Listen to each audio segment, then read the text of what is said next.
Excellent. This is MS Office Hours. It is September the 5th, 2019, and Mr. Scott Schwarze from University of Tennessee Medical Center is going to be presenting today on our usage reports and how to interpret those. Scott, do you want to introduce yourself, and then floor is yours. Sure. Sure. My name is Scott Schwarze. I work at UT Medical Center in Knoxville, Tennessee.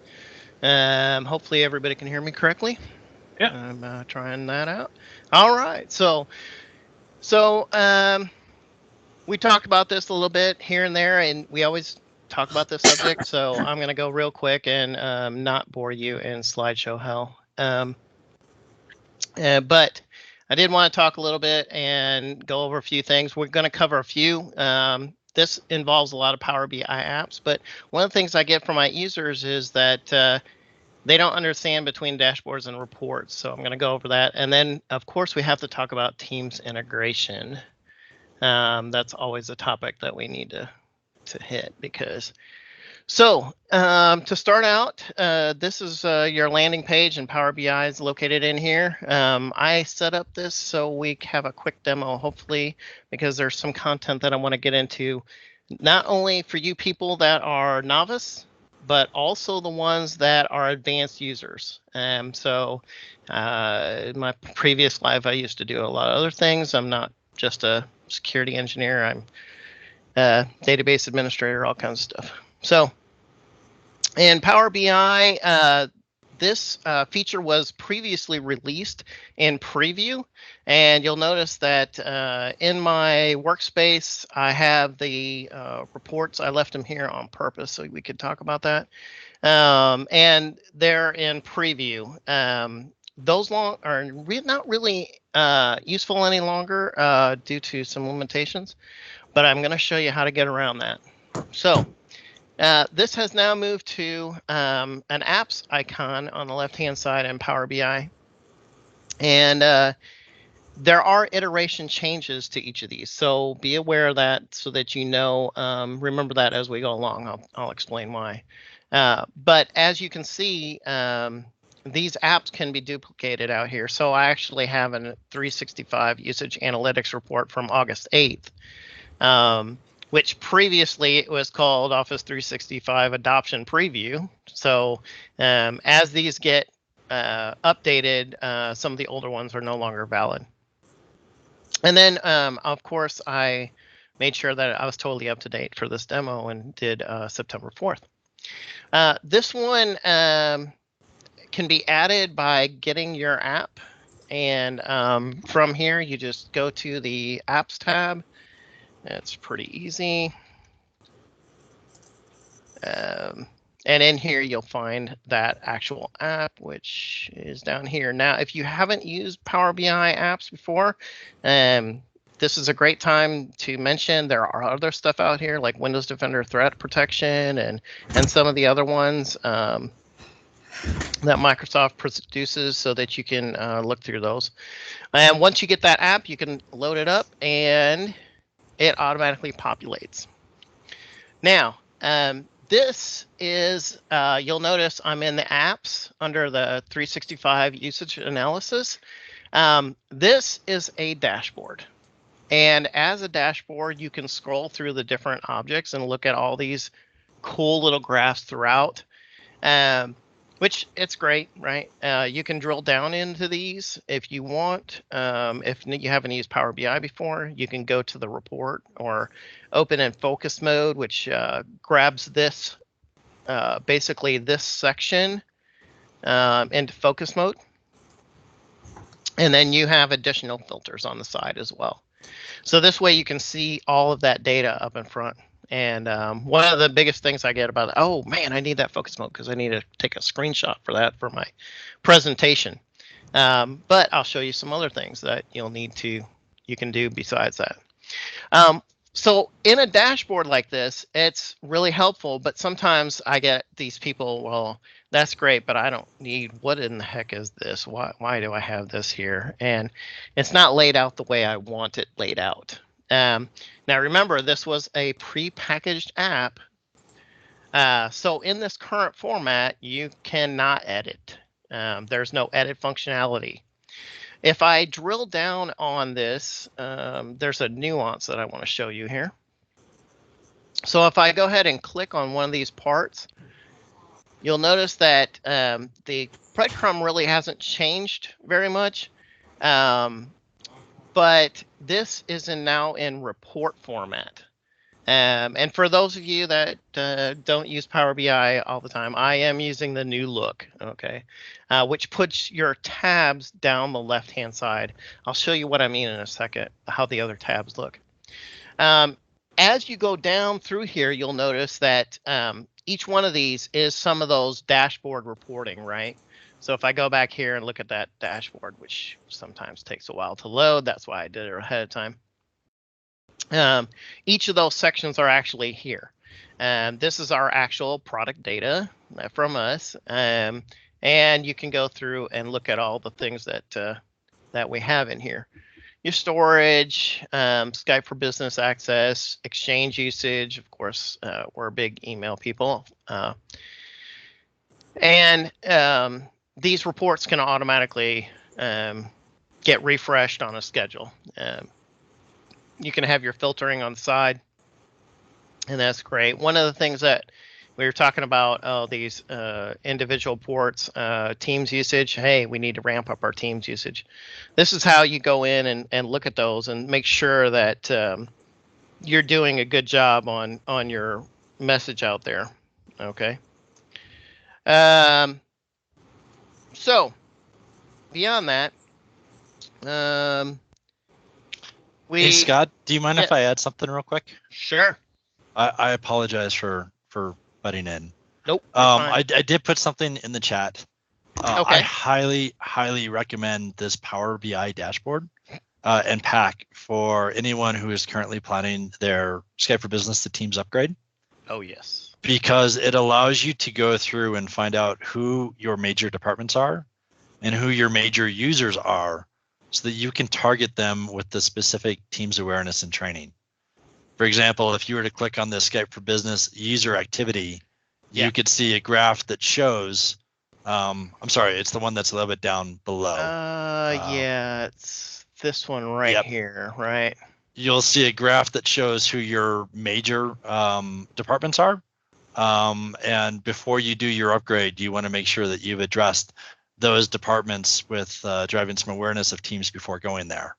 You can also click on those departments to find out who your top users are and who your champions are going to be for that transition.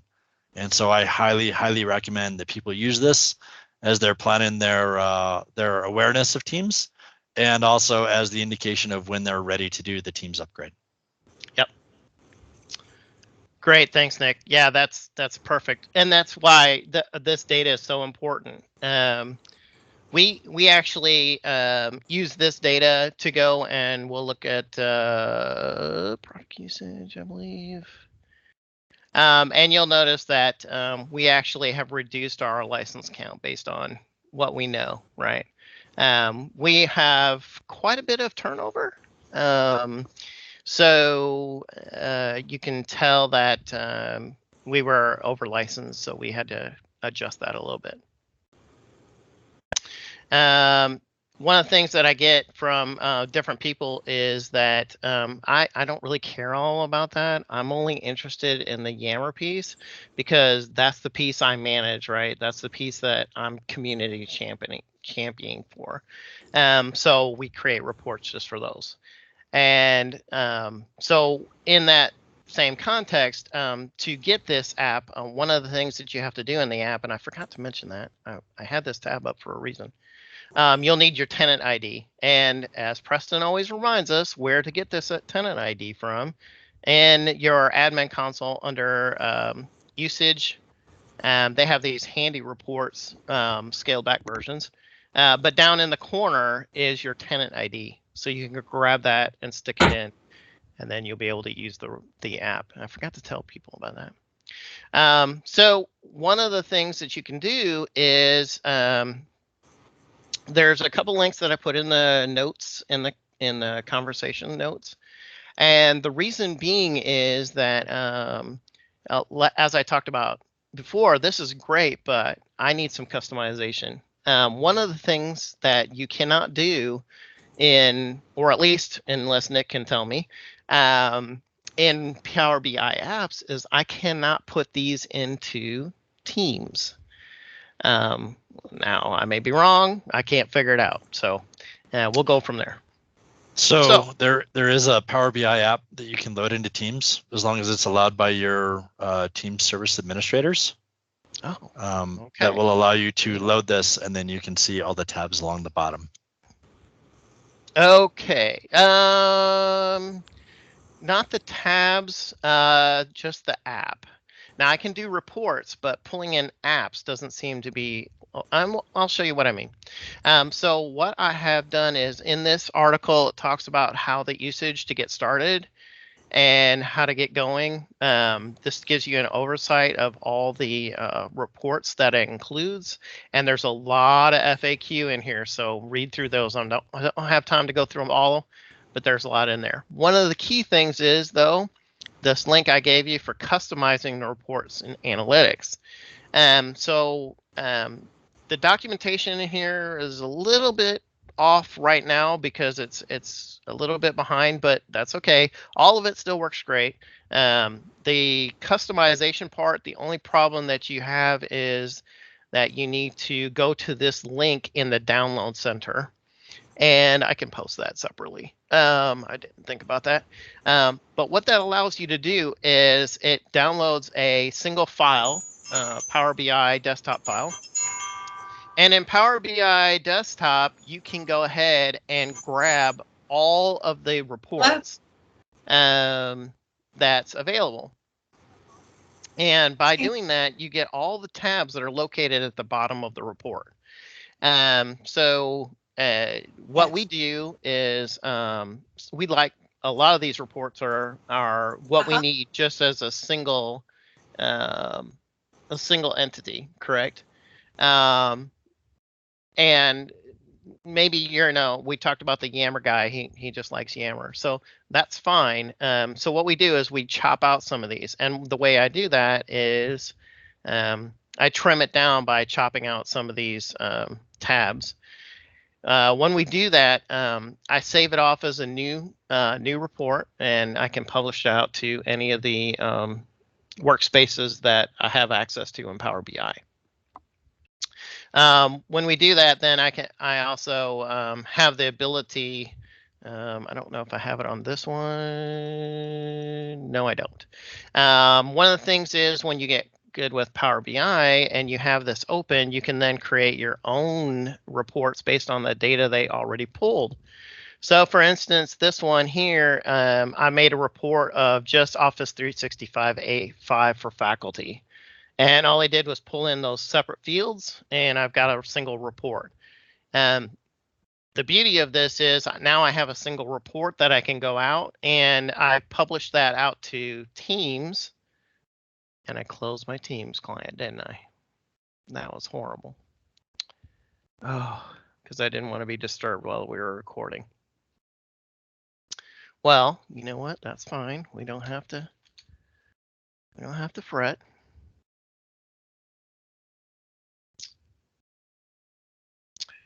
So in my teams, I have this really cool team. And we have specific reporting just for IT and dashboards and all kinds of stuff. And so you'll notice this is the one that that I turned on a little bit, did in Power BI after I opened up the template. I went ahead and did this and then published it out to my team.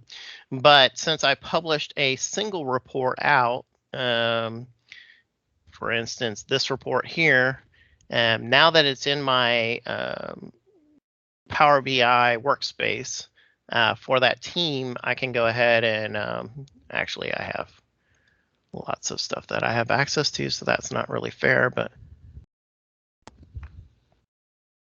and it's down here somewhere.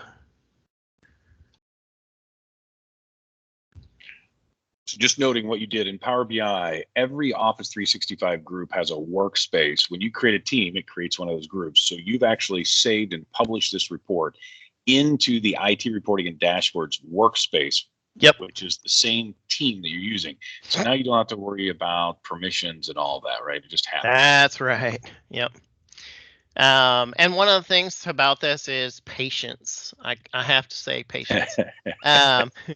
And the reason being is that when you create a brand new team and you're all set to go, and some people may have done this, you create a brand new, you go directly to files because I need to get this team going. And I got files to share. Wait a minute, my SharePoint stuff's not there yet. What the heck? Just give it a couple minutes, right? And the same thing goes for Power BI. Your workspace will be created. It's just a little time. So what he's talking about is over here. If you haven't used Power BI before, I have all these workspaces available. So in this workspace, I have that single one. Now we have a couple dashboards, and then I have reports that we've built. Quite a bit of reports actually, but as you go through these, you can add those to the team. So that makes it nice to add these in, and we can keep doing it. Which is kind of funny because oh, wrong workspace.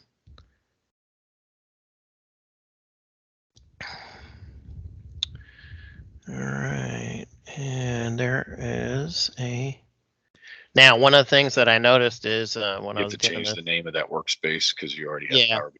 Yeah, and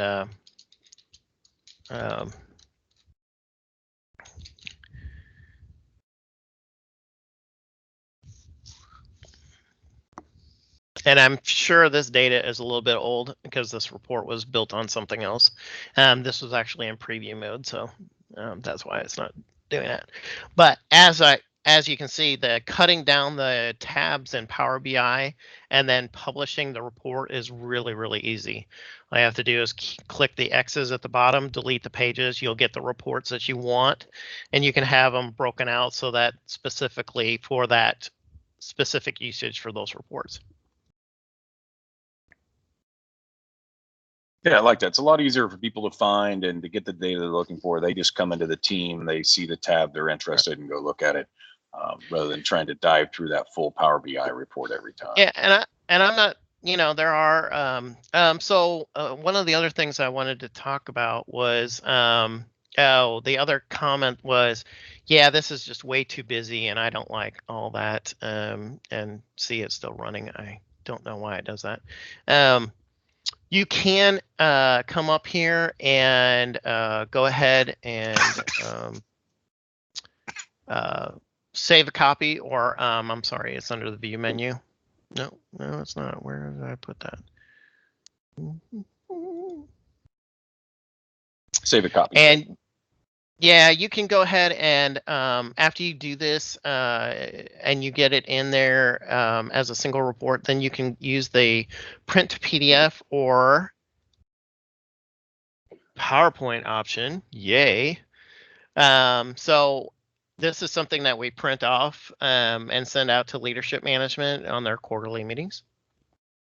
And so you can get those usage reports, and basically it has your standings as of right now so that you can have those, and they're all PowerPoint slides ready to go. So it's pretty slick. Yeah. The thing that we do too is on the, we'll make up some of these. You'll notice some squares don't always show up, and that's okay.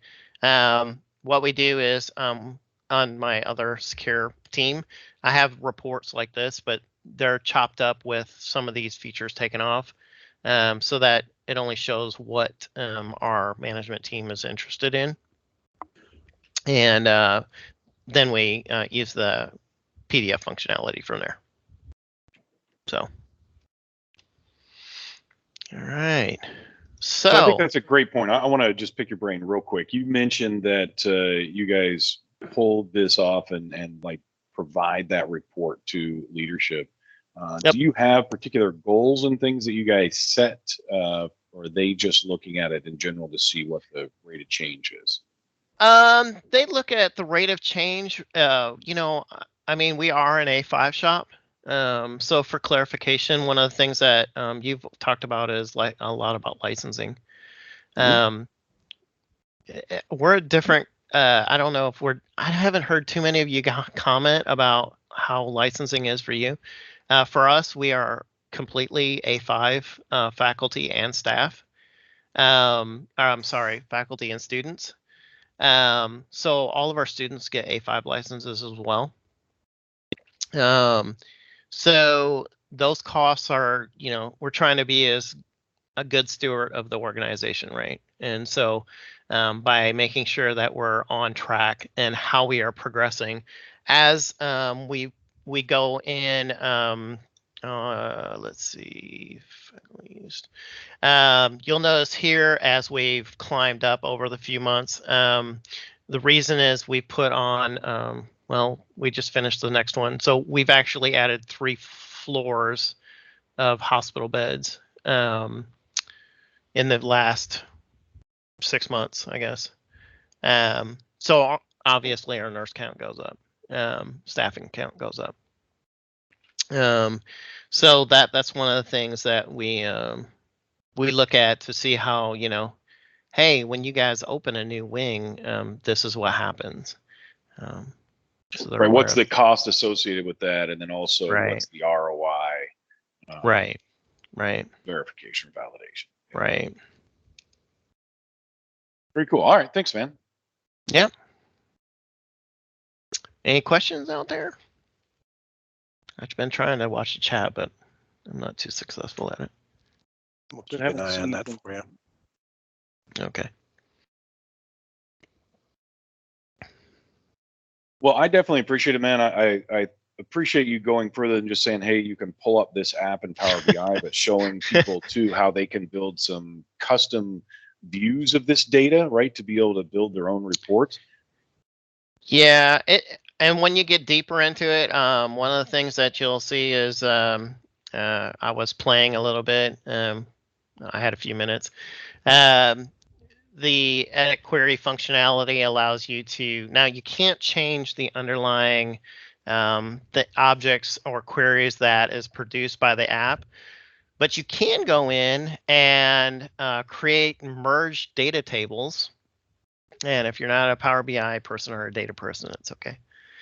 But the good thing is you can go in here, and if I show you, no, where's the properties? It's advanced editor. Nope. Where is that thing at?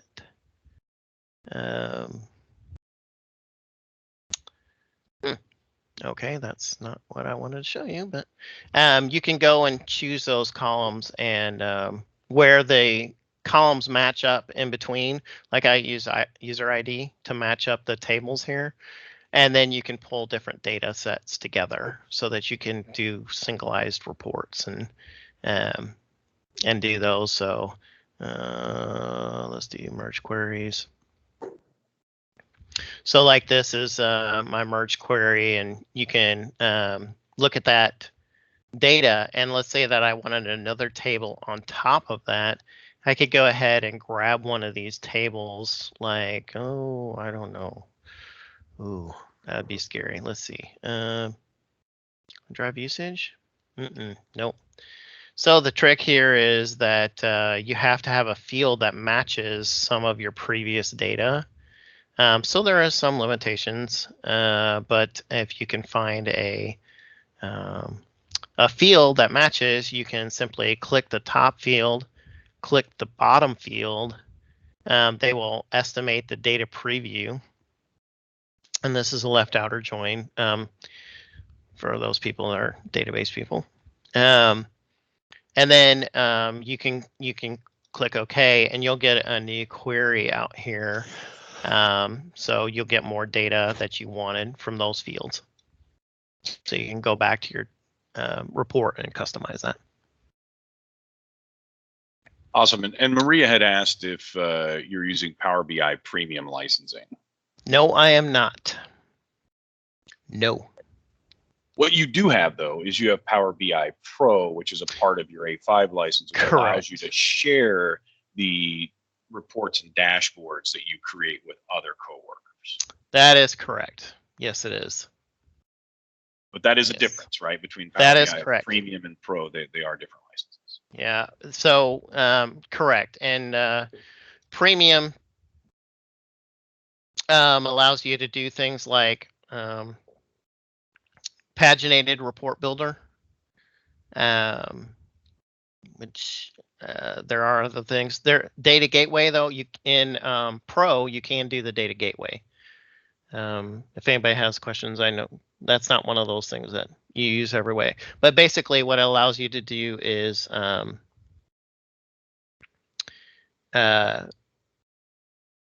you can get data from your on-premises SQL servers to publish it online. Yeah. So we're using quite a few of those. As a follow-up to that, Maria had made a comment that her users don't want to download Power BI Pro. So if you don't mind, just to clarify here, what Scott was showing was Power BI Desktop, which is where he was going in and creating custom reports, that type of stuff. When he's creating this stuff and then sharing it to people, like in Teams as a tab, that type of stuff, they all have a Pro license. They don't have to download anything. There's no end user input at all. They can just access the data he shared to them. Correct. Yeah, and the best way that we're working on adoption. Obviously, I have. If I go back, well, maybe I don't want to show that. I have tons of reports, and our other teams are starting to build out reports. You notice that was for IT, basically for management reporting, but we also have like an entire Power BI for SCCM. A lot of people use SCCM, System Center Configuration Manager. Reporting's great, but it's not available everywhere, right? So what we do is we use Direct Connect Gateway back to SQL Server, and then we make custom SCCM reports. Perfect. Yep. The other thing she was talking about is that you don't want to download it. If you're creating reports, you can do some of it in the web console if the data source is already pre-built for you. So not much, but you can do a little bit. So Maria does bring up another good point, which she was saying that her end users or consumers are not always in one team, and remembering where things are shared seems like a lot of work. So you have a lot of reports. How do you deal with that, Scott? Yeah. So there's a couple different ways. First of all, we've had it the advantage of not a lot of the reports are they're pretty unique to that team. The other thing is that for some of this, we just published the entire. After I downloaded the app, right, and got it into our downloaded the customized report from the download center, you can make that available to those team admins, and all they have to do is open up Power BI and publish it to their respective team. The data all comes from an underlying data source, so you don't really have to worry about the data part. It's the customization of the reports. So that's one good thing. Yeah, it is a problem sharing across teams. So that's what we're really hoping for, private channels. We're waiting because some of those could be used in that fashion. Users want to go with premium app and view. App controls the app controls the security. Use our own apps. Yeah, so from the application side on I think this is what you mean. From the application side on in the console, these apps are shared across the organization. So you can so I haven't had any problems with it so far, and most of my people don't have it. Now we have a lot of admins, so that could be a reason, but I haven't run into any security issues yet. Yeah, so I think that's a good point. Just to make sure everybody caught earlier when you were showing how to add this app, you were showing how to add an app that came essentially, if you push that, what is that little? I think it's Yeah. the arrow down the bottom left, right? Get data. Yeah. And then you have two different sources from which you can get that, either from services, which is everything, or my organization, which is I think what Maria's referencing, which is where they create their own app, publish that into my organization. Now end users can just pick those up. Yeah. They don't have to worry about workspaces and all that. Yeah. Yep. Yeah, and that's one of the biggest things that. Hey, come on in. Okay. Okay. I'm just kidding. Go ahead, Scott. If you could get if this I think somebody forgot to mute. Stuff going on. That's all right. It's David Sanders. Let me get him muted here. Okay. There we go. You're good. In Power BI, one of the things that when you try to add it to a team, it only available from a workspace and not apps. So that was the only thing the only reason why we had to find a specific way to customize those app reports so that you could publish them in Teams. Unless Nick has a way around that, but I couldn't find one. That's right. Well, Scott, I definitely appreciate it. Thank you so much. I learned a ton today. I'm going to stop the recording. I'm certainly going to stick around, answer any other questions people have related to other topics. If you want to stick around for a little bit, see if they have more questions on this, that's great. But with that, we're going to stop the recording.